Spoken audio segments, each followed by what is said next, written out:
Music Learning Conversation podcast. Brought to you by UCan Play.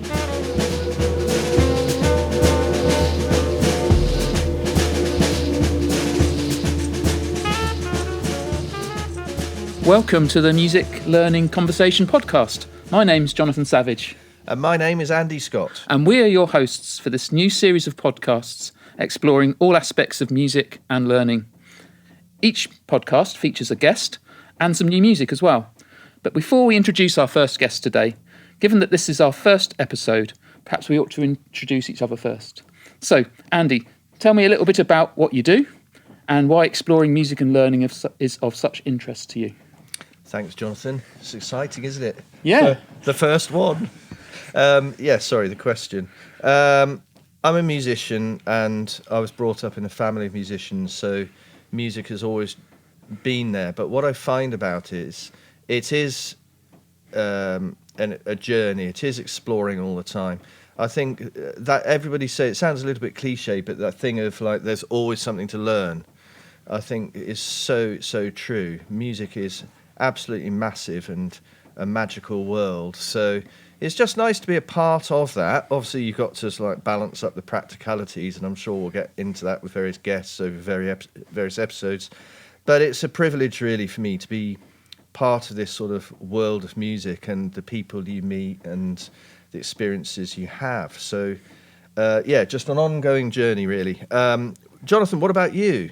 Where did your interest in music and learning spring from?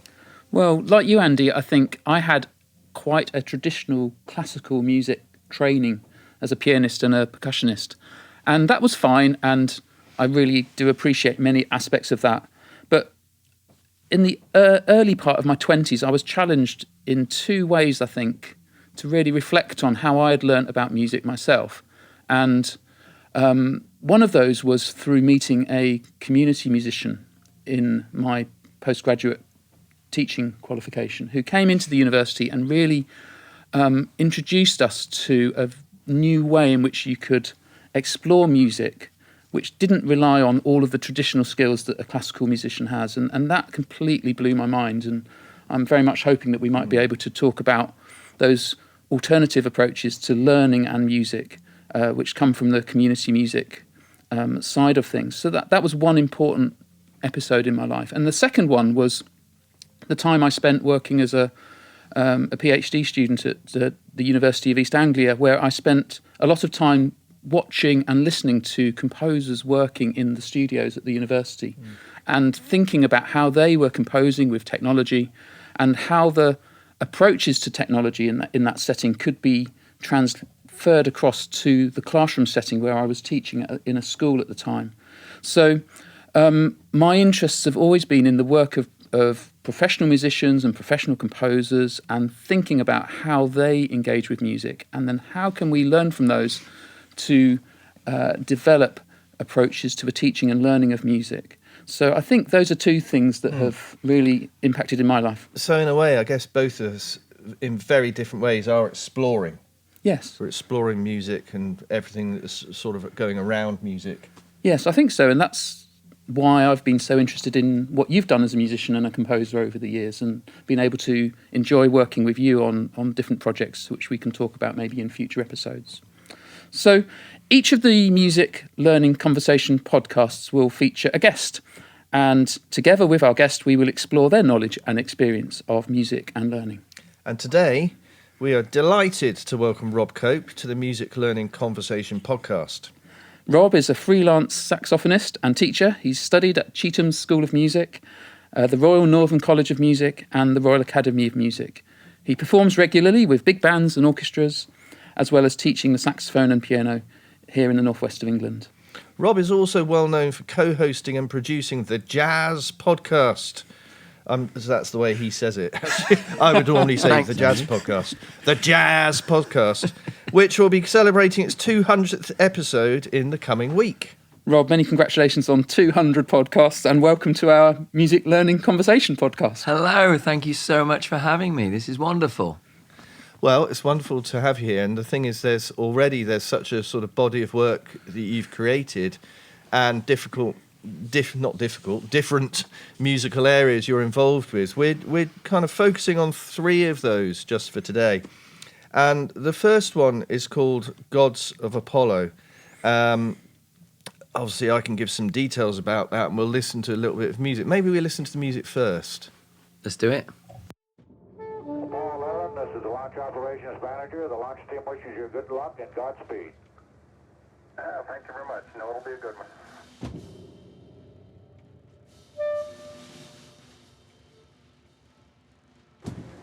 30 seconds. I'm playing the Superman theme there. But I play it really slowly because I didn't want anyone to come after me.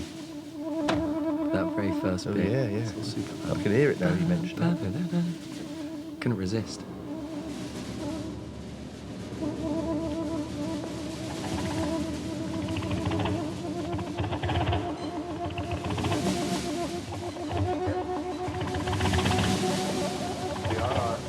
GR. 10, 9. We have ignition sequence start. The engines are armed. 4, 3, 2, 1, 0. We have commit. We have 7:51 a.m. Eastern Standard Time.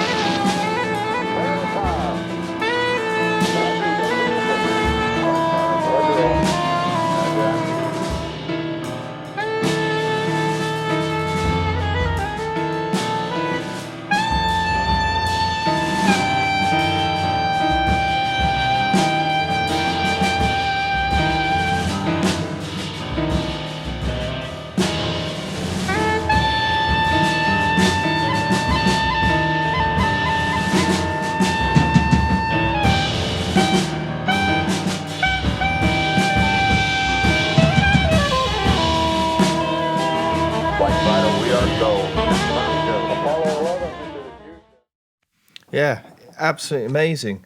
And for anyone or everybody listening, Gods of Apollo is an album that Rob's recorded. It's his debut album, and it really is an incredible journey. But maybe, Rob, you could tell us, it's such a personal journey. Why is that? What's the concept? What was your background thinking to this? My thinking is when you're releasing music, you need to have a really deep interest in whatever it is. If you're trying to sell it to an audience or sell it to anybody who's going to pay for it or listen to it, or just paying with their time to spend their energy, you've got to give them a reason to get involved. And with Gods of Apollo, it was, I noticed, by the way, you have the first watch on the moon, the Omega poster behind us. That's a brilliant touch. I assume that was put up just for me. Absolutely. Of course. Yeah. With Gods of Apollo, I've always just loved space. I've not gotten I thought I didn't live through the moon launch. I was born in 1988. So I spent a long period reading and researching about it, and then thinking how I could make music that would incorporate one of my favorite things, which was the sense of human spirit of exploration and survival, and the fact that as a species we've always strived to push further. We're very unique in that sense on Earth, that we're always looking outwards at what might be there and going there just to say we've been there. So the Gods of Apollo was a fully improvised album, but the track was set. So once I'd finished reading, I went back and found all the key bits of audio and created the track that you hear there, and the launch, the talking, the radio. The beep is brilliant at the end of every radio transmission because you can kind of play with it. There's so much in there that I thought would make for a brilliant piece. And I also was exploring the thought of how could I make music that I wanted to make that was genuine to how I felt music should be made, whilst also helping an audience who maybe aren't familiar with freely improvised music to feel like they were on the inside, they were in on what we were doing.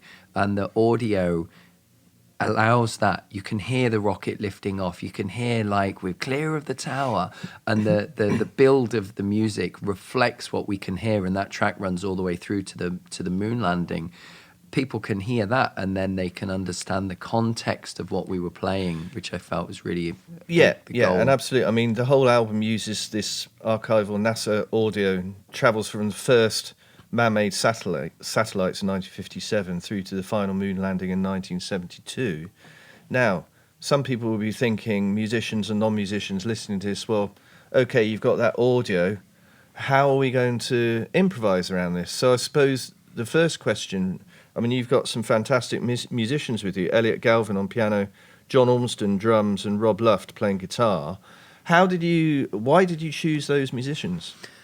The choice of John Ormston was easy. He and I studied at the Royal Northern College of Music together, and he's just one of those special drummers who, like, I was very aware I sounded better. I felt when I was playing with him really confident with him.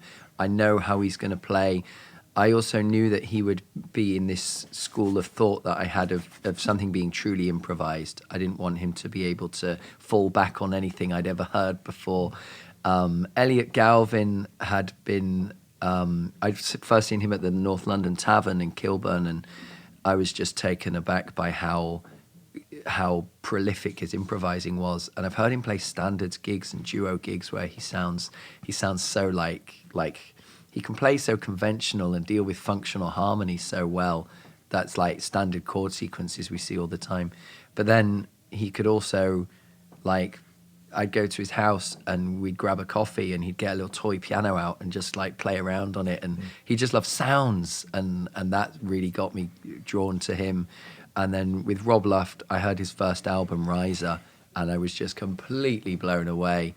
And I'd known him from when he was very young. I say very young, like 17, still at school before college or anything. And I'd watched him grow and change for years and years. And I just thought I wanted a guitarist who, on Rob's album, he's got a lot of heavily like African influenced guitar.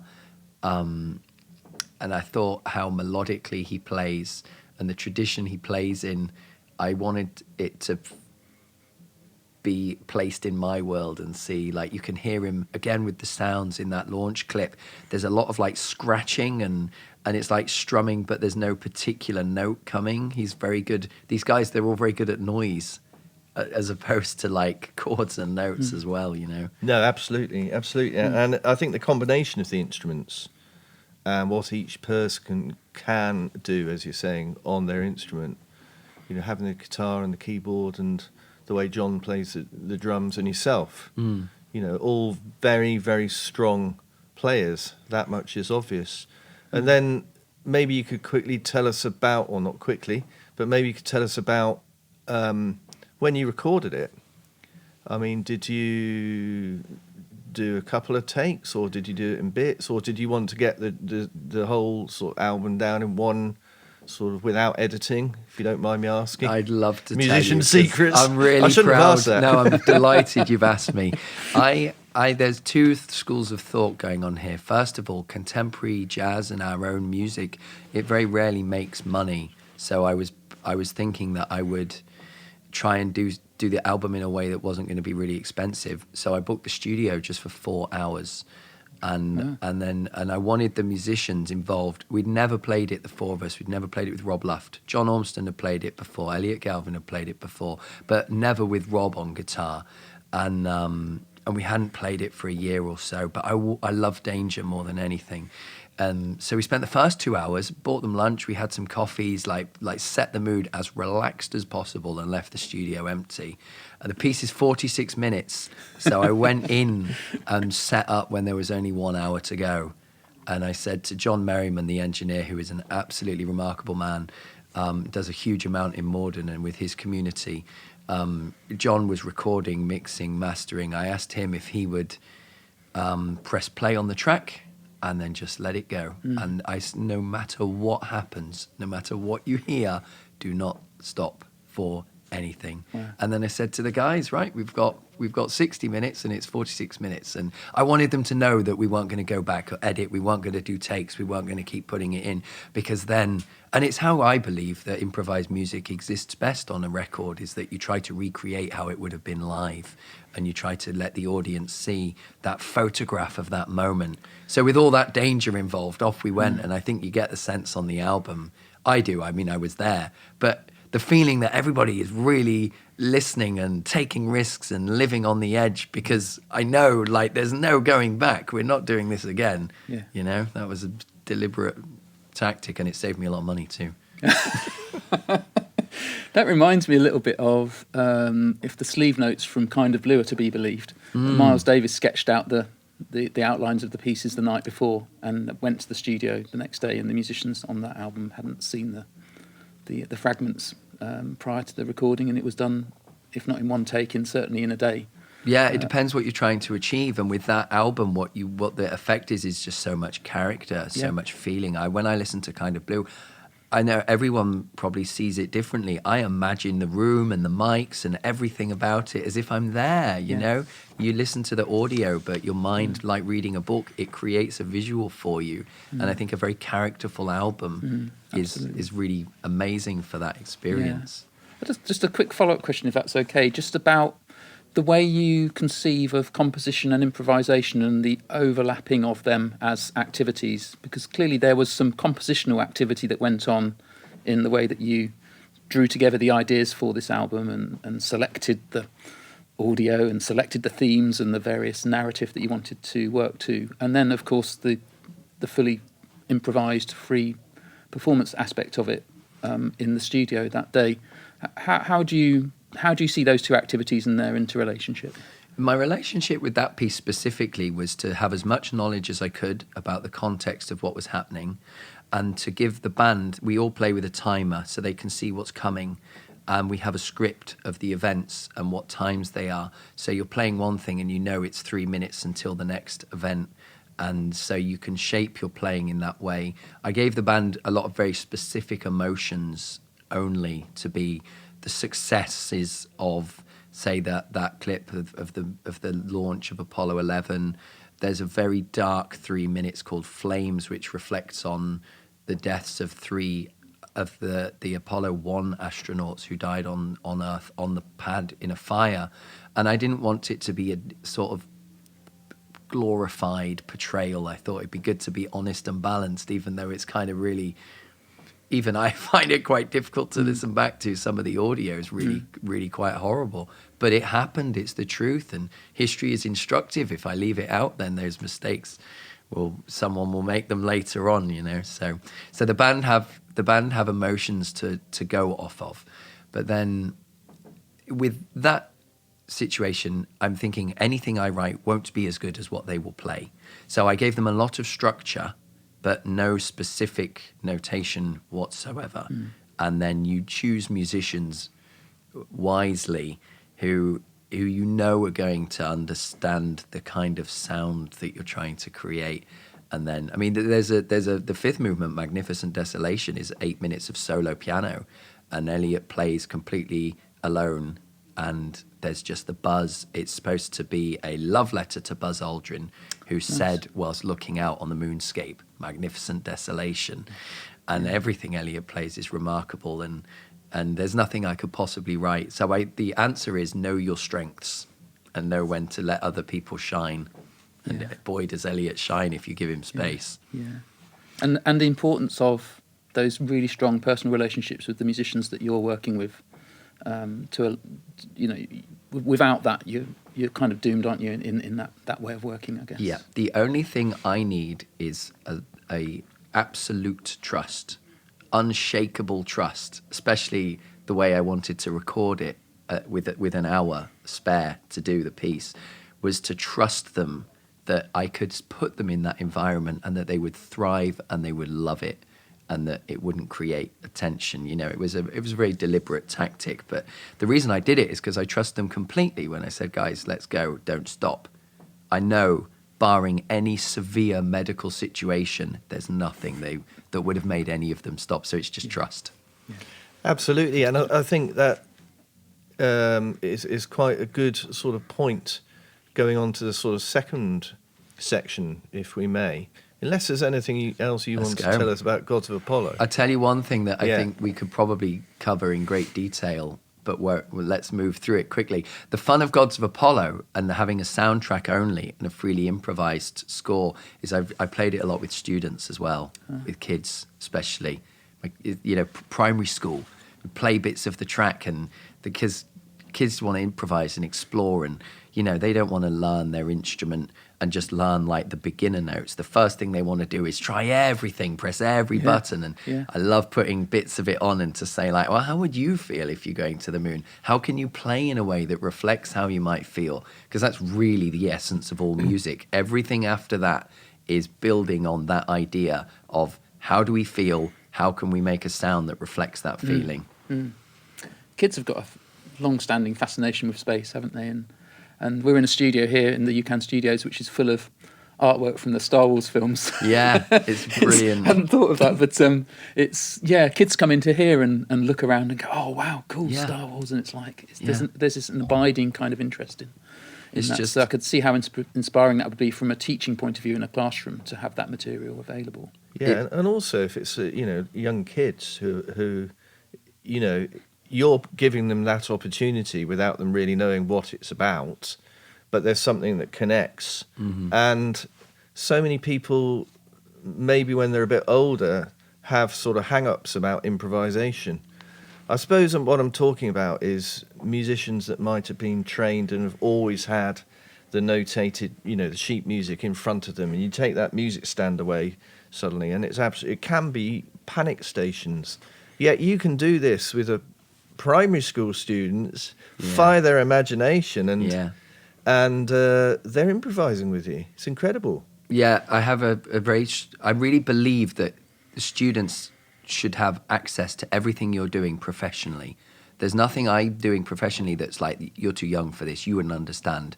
You offer them everything that you do and everything that you experience, and then try to present it in a way where they can learn different lessons, but that they feel like they're included in what you're doing.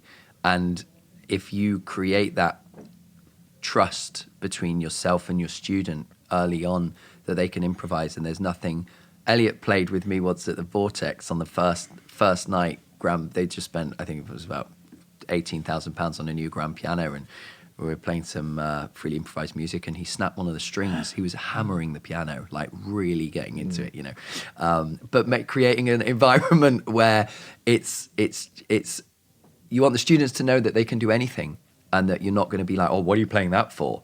Because that's where the fear comes from when you take music away. And I think if you start early with a student and you let them into this world, and then you keep cultivating that, then they never even realize that there's a problem that many others that I know have suffered, which is not a very nice place to be. No, it's absolutely as well. And if you're teaching someone and you tell them, oh, this is going to be really difficult, they'll always think it's really difficult. Yeah.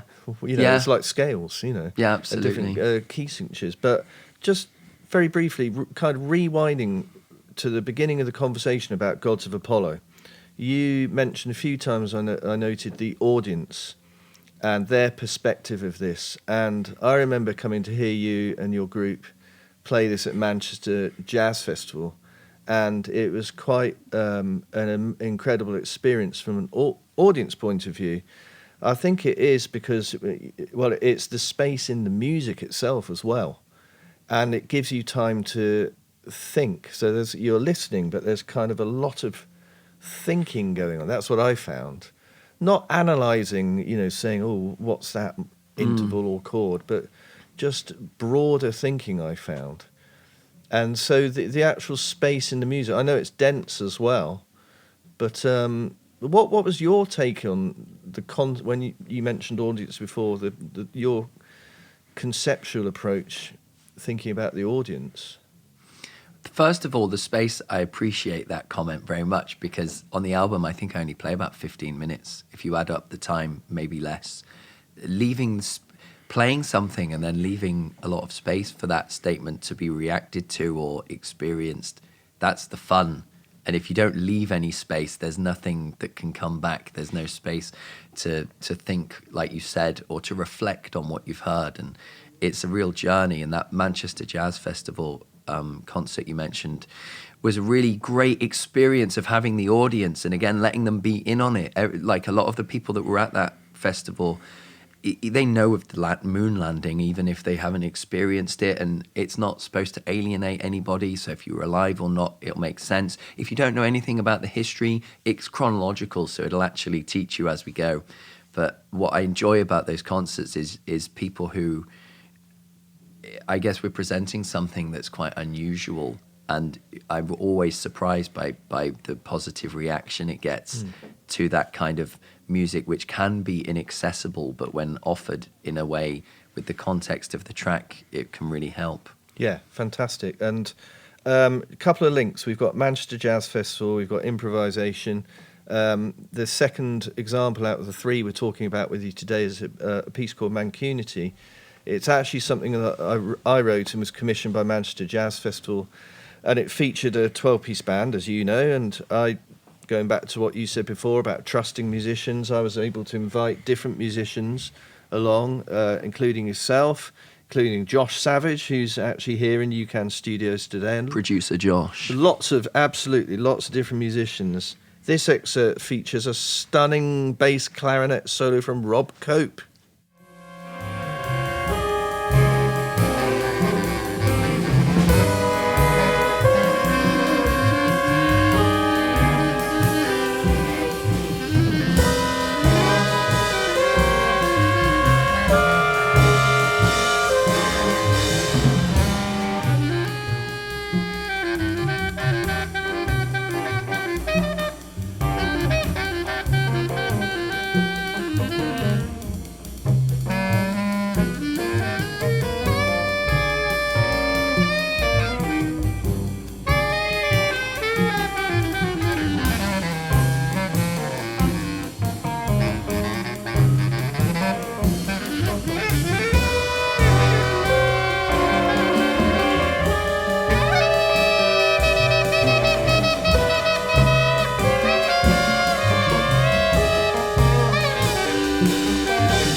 Fantastic, Rob. Amazing. Great It's stuff. for me to congratulate you, Andy. That is a remarkable composition. Well, you're very kind, but I've got to remember that you are the guest here today. I'll take it.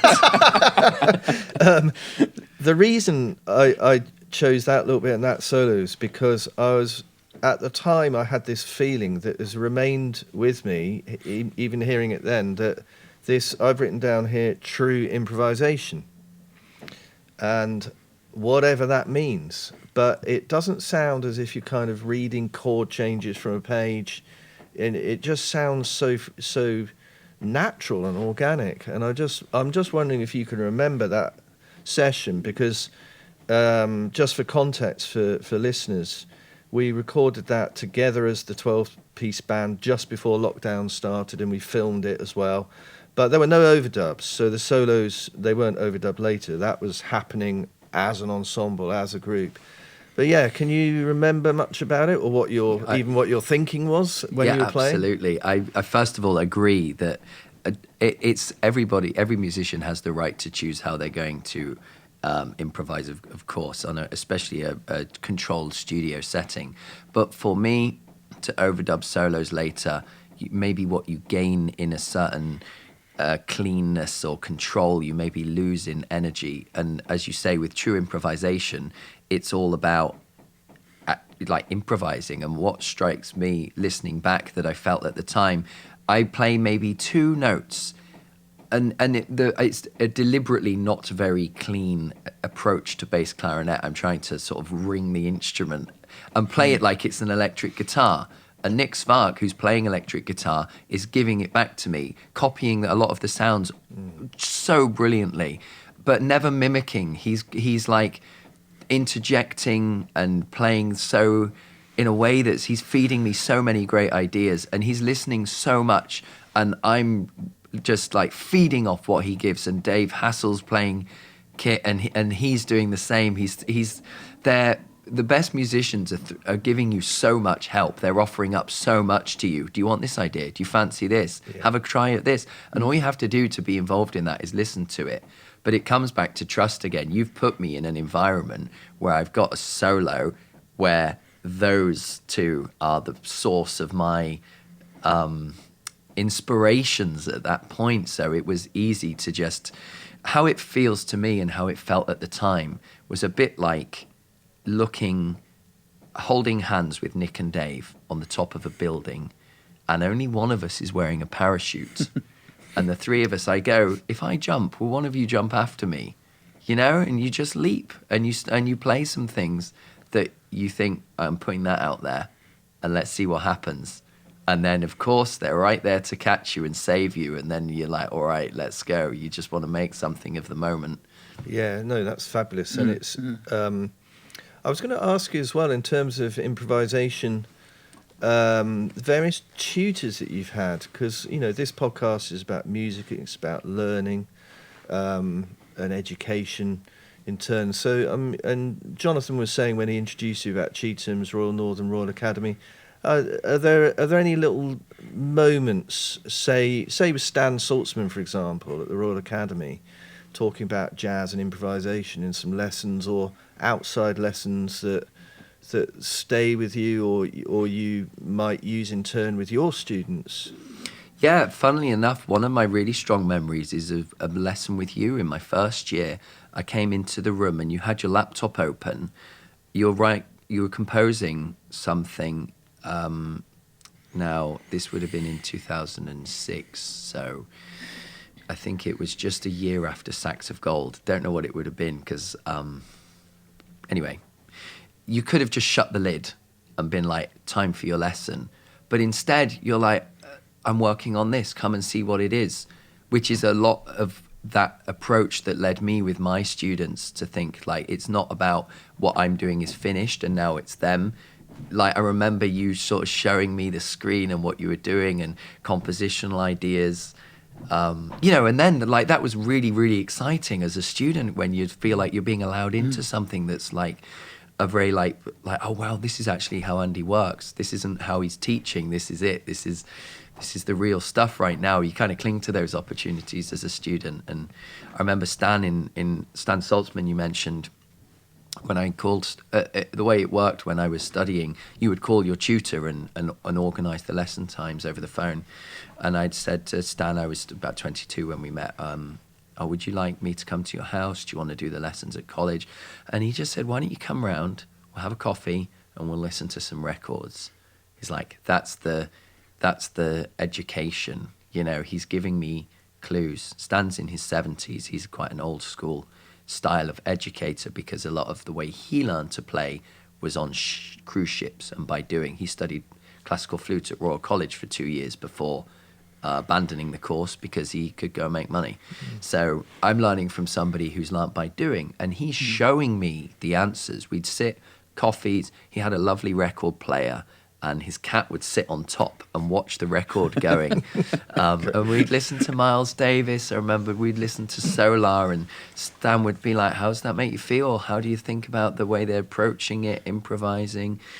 And then he'd be like, tell you what, why don't we let's play that tune. Why don't we try it in all 12 keys, try it in different time signatures. You just do experiments, you try things. But that lesson I really enjoyed because you were listening as equals, you were sharing ideas as equals, and then you were trying things as equals. He was never like, I've been doing this for 2 months, now it's your turn to try, you know? And sometimes you do something great as a student and be like, oh, wow, I'm keeping up. And then other times you'd fall over, graze both your knees, and your teacher picks you up and goes, don't worry, let's try it again. Yeah, no, fascinating. That's really absolutely. fascinating. Yeah, very, very interesting, Rob. And just, you've had some fantastic teachers by the sounds of it. What are the principles that you draw from those experiences that you've had in terms of your own teaching of improvisation in lessons with children today? Well, what I feel about myself is that I'm so lucky to be... The reason I can play my saxophone well is because of a remarkable amount of lessons from a remarkable number of people. I studied for 14 consecutive years at these 3 institutions, and that's how long it takes to create not necessarily exactly 14 years, but it's a lifetime of work. And if you're going to help anybody learn to play at a professional level, they're going to need so much energy and input from their teachers. And I'm reflective of the opportunities. I wasn't one of those students who was, let's say, self-taught, turned 16 and was discovered already good. I was just a normal kid, like just enjoyed playing. Everything I do comes out of a love of music and a continued obsession with playing and practicing. When I look at teaching my students, the best thing I can do is to try my best. All I can really look back on with pride and say is, as a teacher, it's not perfect. There's some things you try that don't work. There's some things you try that do work. But if I tried my best for that child or that student at any age, then I can feel like that's the opportunities I was given. Other teachers were doing their best. They weren't like looking at their phones, worrying about emails. While I was in my lesson, I had their full, undivided attention. So I need to offer that to the people I'm teaching. And then again, with the free improvisation and Gods of Apollo, that's not because I've always loved improvising. That's because I was offered the opportunity. And because there was never an environment in which improvisation became like something that should be viewed as like something to worry about, be concerned about, or what am I going to play? If you create a safe space and you create a lot of trust with your students, then they're going to respond to that very positively. So I'm just a link in the chain, passing on everything I knew to the next generation in as trusting a way as I can. Yeah, it's lovely. And I think one of the things we're really trying to do in the Music Learning Conversation podcast is celebrate the work of fantastic teachers. I would love to come and learn to be an improvising musician with you, Rob. That's very kind of you. Do you know, one of the teachers that inspired me most was Pete Churchill, who works in London. Pete would take the Royal Academy jazz harmony classes, and the harmony would go to a frighteningly complicated level, like way, way, way beyond my basic understanding. And I'd spent a long time trying to generate a basic understanding, which was frankly blown away by the knowledge and the level to which Pete has studied and understands a lot of the great writers and the great composers. His intimate knowledge of how jazz works and how to write, how to compose, how to work for big band. Pretty much every problem I had, he would have a factual solution and methods and references and ideas. And, this was a man teaching at the absolute highest level. And then my phone would ring and, Rob, it's Pete Churchill here. I need your help. I've got a gig for you. And I remember, well, what's the gig? I've been doing this project with Merton Music Foundation, working with the primary schools, working with the kids, getting them singing. Just need someone to play in the band. And I was thinking, oh my goodness, this guy he's in the Royal Academy on a Wednesday and he's in Merton Music Foundation on a Thursday. And he's going from teaching me at postgrad to teaching 8-year-olds and teaching year 4 and teaching thousands of kids and writing songs and engaging children on a fundamental level with music, of just having fun, using their voice, engaging with the music. And it completely blew my mind. It was the first instance I'd seen of. He was also teaching primary school singing at the highest level and doing both simultaneously. That was an epic inspiration on me to leave college and think, like, I need to be in the primary schools. I need to be with kids when they're finding their first love of music, as well as looking at jobs where you're teaching students who are established and in the grades, because without that work and the work of countless thousands of music teachers up and down the country, there's nothing left. So it's desperately important and wonderful to be involved in. Absolutely agree with you entirely on that, Rob. Thank you for that. Yeah, I think we should move on to the third area we were going to cover with you, which is the jazz podcast. Yes. And of course, this is like, we've been picking your brains. We're starting this podcast. It's like, who knows about podcasts? Yeah. Oh, yeah, Rob Cope. And also the fact, we're all in Cheshire, we're in Sandbach today at UCan Studios, and now all of us live locally as well, which is wonderful. So, you've, you can tell us about that a little bit later as well. But the jazz podcast, it's, as Jonathan said, episode 200. It's going to be broadcast next week. It's just turned into something pretty incredible with a following in how many countries around the world? Last year alone was 133 different countries downloading and listening to the Jazz podcast. Yeah, which is great. That's amazing. That's amazing. Can you, maybe you could, I mean, it's such a big subject because it's become its own thing. But what I love about that is obviously the different guests you have on. I mean, you've had some, I mean, Sonny Rollins. Yeah. Maria Schneider. Schneider's yeah. And but amazing, you know, I'm taking some more well-known names. I shouldn't do really, but because, you know, the British musicians that you've had on there, equally, you know, fascinating to hear about. So it's a very broad question, but what's your approach been with the Jazz podcast from episode 1? Yeah, we're episode 1 here. Yeah. But what was your thinking at that point, or aims or targets? Did you have any? Yeah, it's like Jonathan said at the start about I've forgotten what you said at the start. It just flashed into my mind. Sorry, Josh. I'm making work for you now. The stories behind why people make music, why they make their album, are what really engages the audience in music. Before you started playing, I believe that the audience, they want to know a bit about you and about why they're listening to what they're listening to, and to add context to what's going on here. People love stories. People, besides the music, us all being human is something we all share.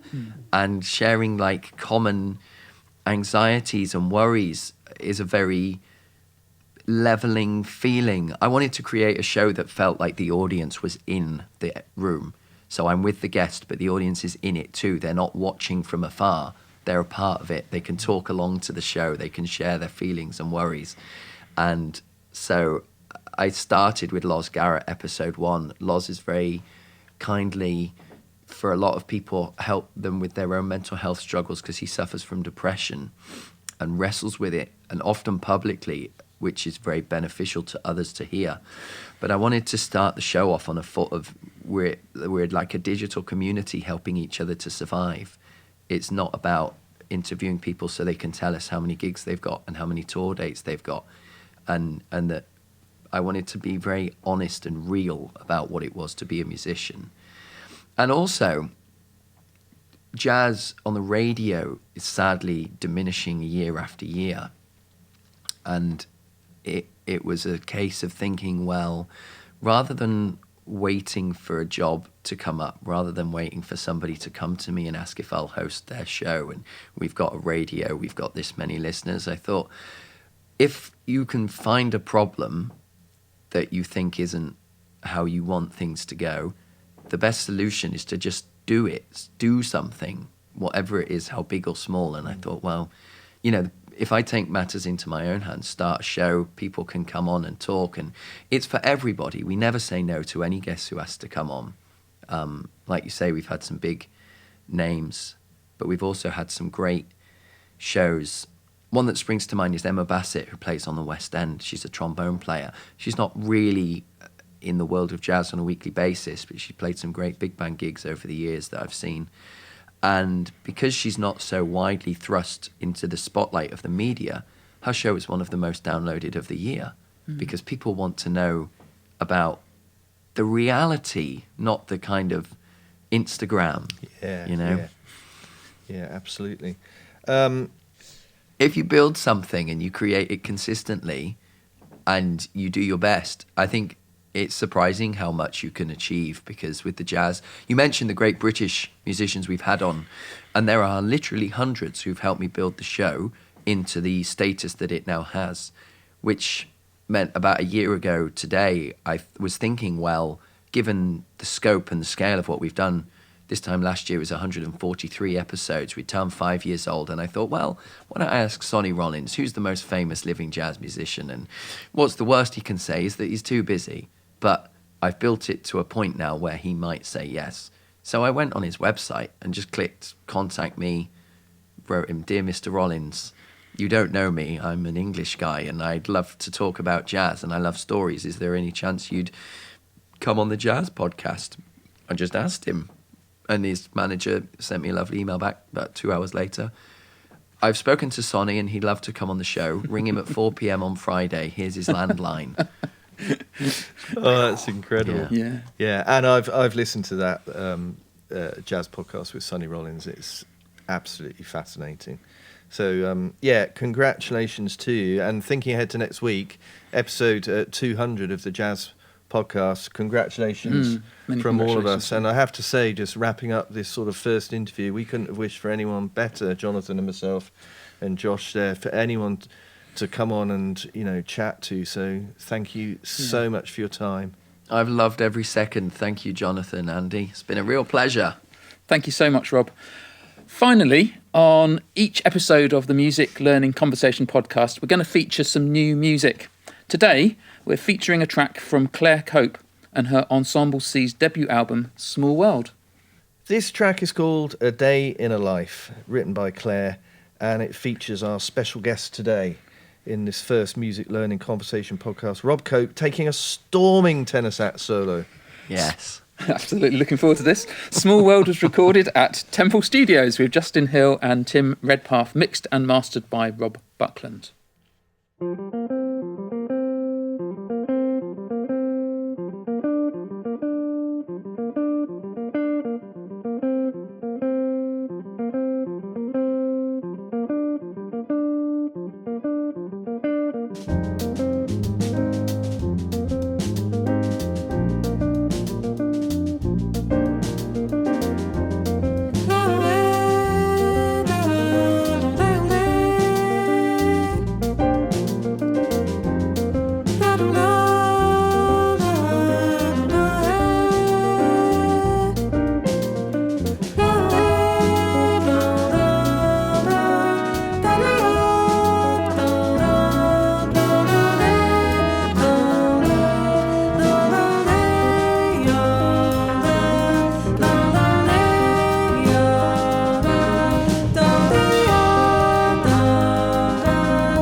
That was A Day in a Life, written by Claire Cope with her fantastic group Ensemble C. And Claire, believe it or not, there's a relationship here with our special guest, Rob. They are married and they have a lovely little daughter called Evie as well. Is she practicing her scales yet, Rob? Yeah, she's really good at them. Fantastic. That's what we want. Rob and I also share a cat link. In We do, the ragdolls. Ragdoll cats. So Rob has a beautiful seal point ragdoll, which is very much like our young ragdoll. I'm glad you mentioned that because he's on like 140 of the jazz podcast episodes. Because there's no money, you know. I just do it in the lounge. He comes in and he meows all the time. It's very leveling though. Things that get the guest to open up are good, and cats is a very good one. I like it. I'm struggling to break someone down, and they see George the cat. They're like, oh, lovely. I love, pets, animals. I can't do it at my house with two dogs because they're too noisy. They start howling. They like to sing along. Clearly, cats are the way forward. Yeah, cats, definitely. That's something I've learnt from you today, Rob. Thank you. Well, Pleasure. If you'd like to find out more about Claire and her music, please visit her website, clairecopemusic.com. So, we have reached the end of our first episode. Thank you for listening, and we hope that you enjoyed it. Music Learning Conversation is a podcast produced by Josh Savage for UCan Play, a leading not-for-profit consultancy and supplier of musical instruments to the education sector. And please consider subscribing to our podcast, and we'll look forward to chatting again in a couple of weeks. Goodbye.